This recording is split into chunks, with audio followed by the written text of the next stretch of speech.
So something interesting happened the other day.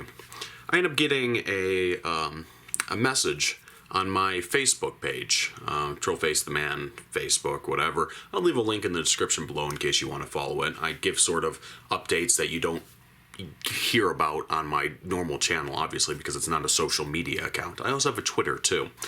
But anyways, I got this message. It was from someone from, I presume, China or someplace like that. Basically, what they end up saying is, we have a camera for a car, dash cam, whatever. We'd like to send you out one, see what you think about it, and do a video on it.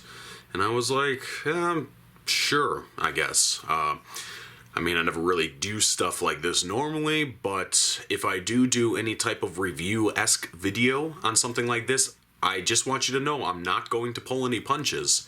If it's like crap, I'm going to say it's crap. And they were like, oh yeah, no, that's fine, we understand. So, they sent me out the camera. I have opened up this box, but I've only opened it up to read the manual and to put in an SD card because they didn't actually send me out an SD card. So I had to run to the store, buy an SD card for like 20 bucks. So this is the Full HD, 1080p, HD car camera, driving video recorder. It says HD, photograph, wide angle, collision detection, cycle recording, motion detection, and low light environment. So this is the box, and I gotta say, this box kind of looks like it's been through a bit so far.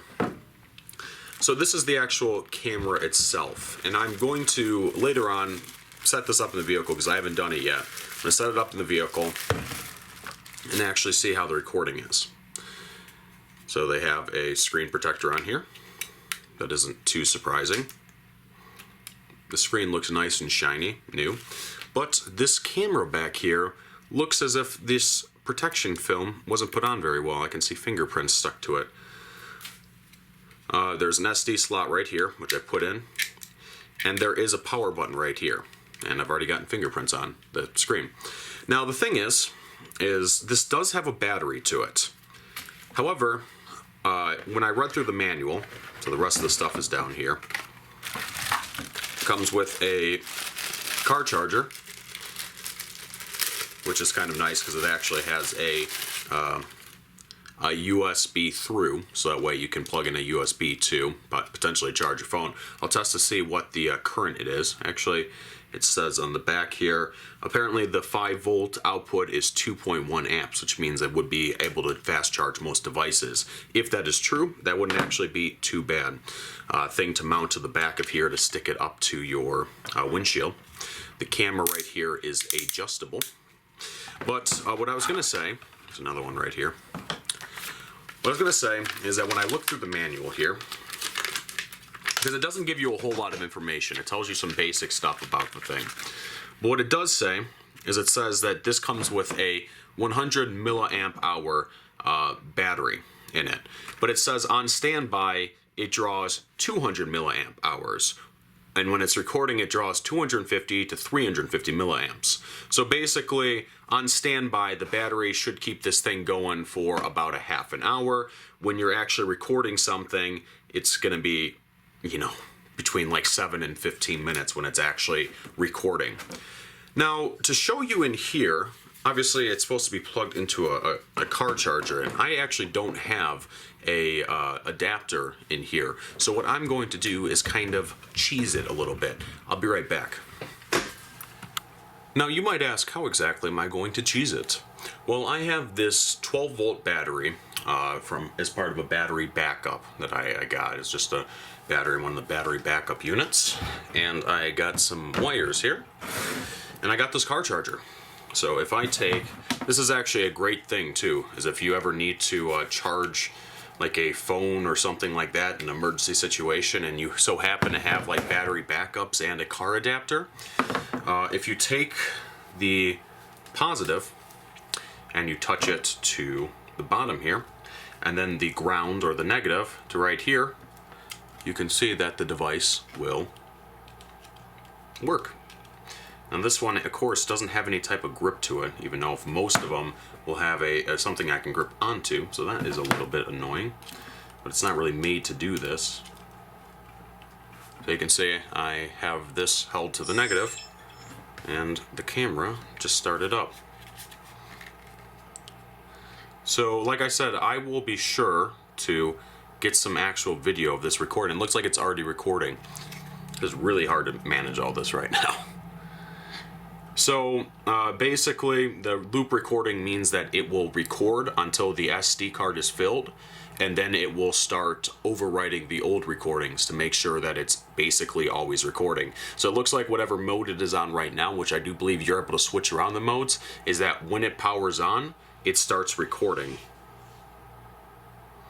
So, and it says that it has approximately 5 hours, 18 minutes, and 42 seconds left of recording, which means I have a 32 gigabyte SD card in it. I'll have to figure out exactly how much the bit rate is, but that's not, I mean, that's not bad.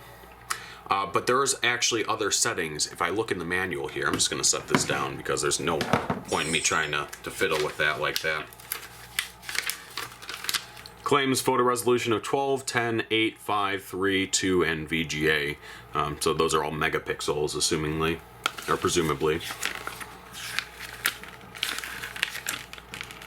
It says, actually, it might only have one. It says video format MOV, M-O-V, and video encoding H.264, which actually H.264 is a great way to have high quality but very low file size.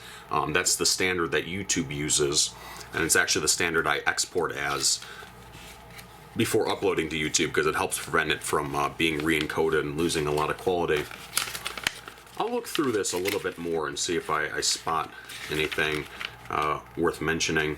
Power supply is 5 volts, 1 amp.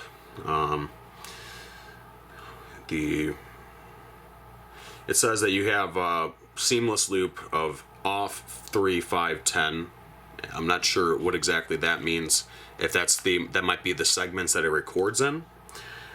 And then the problem is that it looks like a hefty big manual, but it's actually in like 10 different languages. Yeah, so in loop recording, the camera will record the video in 3, 5, 10 minute clips.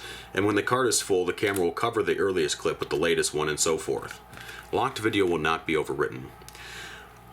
G-sensor lock. When the card takes collision, the G-sensor will be set off and the current video clip will be locked to save as evidence. So it won't be deleted in loop recording. Okay, that's kind of neat. Screensaver, in order to guarantee safe drive and not be affected by the light of the recorder, you can set screensaver to shut down or shut off the display by pressing any key to turn it back on. Parking monitor, if used to protect your car after parking, with this function on, after you stop the car, the camera turns off. It stays in standby. When the camera detects shaking, it will automatically turn on and take a short video, then shut down automatically.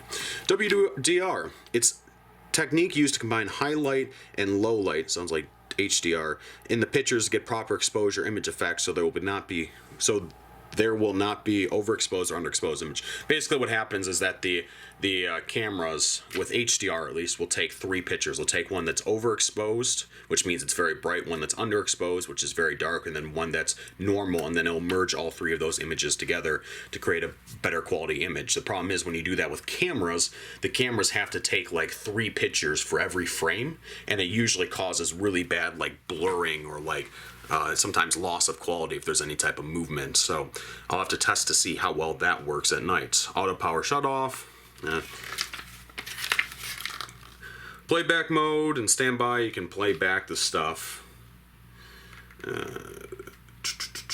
Yeah, it looks like, oh no, here we go. So video resolutions. It's able to record in HD, 1920 by 1080. Well, that's full HD. HD 1280 by 720.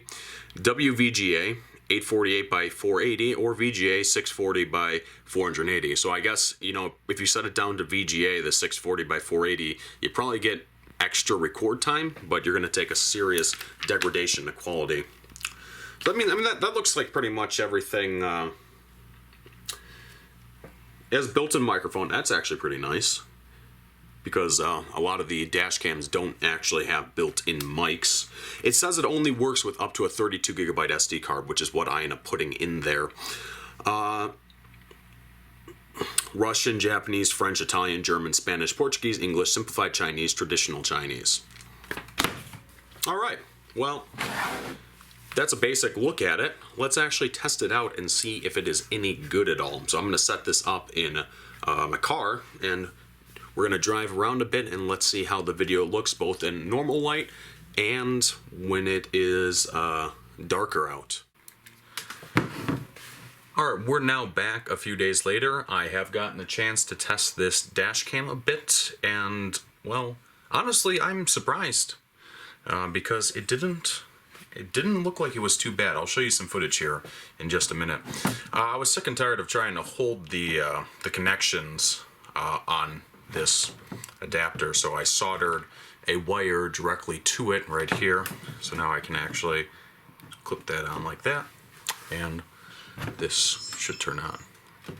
Once again, it automatically records, and you have the adjustable thing for moving the camera.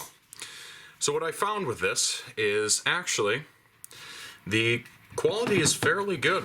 I was really worried that it was going to not be very good, but in the footage I'm showing you, you can see that it's fairly easy to make out, like signs or even license plates or anything like that, and that's a lot more than I was even expecting. You can see that there's a little bit of a fishbowl effect around the edges where it seems like things are kind of bent and warped, but that is common with more cheaper cameras, especially, you know, even like the GoPros and stuff like that. You'll see that to a certain extent when it's really close to the camera, because they usually have a very wide field of view.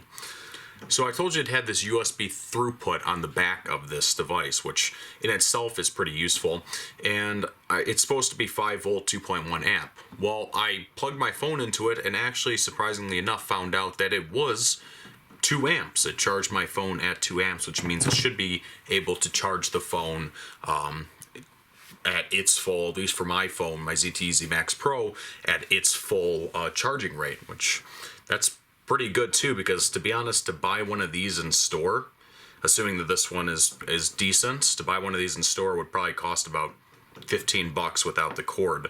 I know because I just had to buy one recently, and they are expensive. I'm specifically talking about 2 amp, 2.1 amp, not 1000 milliamp or 1 amp or the 500 milliamps. And I'm not talking about those really cheap ones you get at the dollar store, because those things will destroy your phone. If you actually look at those really super cheap ones at the dollar store, the ones, or even the ones you see that cost like $3, they have a warning on there not to leave your phone plugged in when you start the vehicle, because if you do, then it might push a huge charge into your phone and break your phone. So keep that in mind. Do not use those dollar store ones because they will like mess up your phone.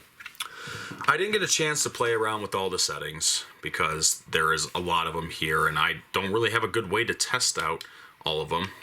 So overall, for the price, I think that this is a pretty solid dash cam. And like I said, I actually honestly can say that I'm surprised pleasantly that the camera quality is the way it is, because I spent like $80 on a camera when I first started my YouTube channel, and it was like crap compared to this one. But technology advances, and it does seem to be pure 1080 HD. So if you're actually interested in purchasing one of these dash cams, I'll put a link in the description below to their product page. Like I said, honestly, I think it's a pretty solid choice. It's not like I've looked at 100 different dash cams, so I can't tell you if it's the best purchase ever, but I mean, for the price, I think that it's pretty decent. So anyways, guys, thank you for watching. If you enjoyed this video, please remember to drop me a like, comment, and to subscribe if you haven't already. And if you have any products that you think I should take a look at on a video, please let me know, and I'll see what I can do.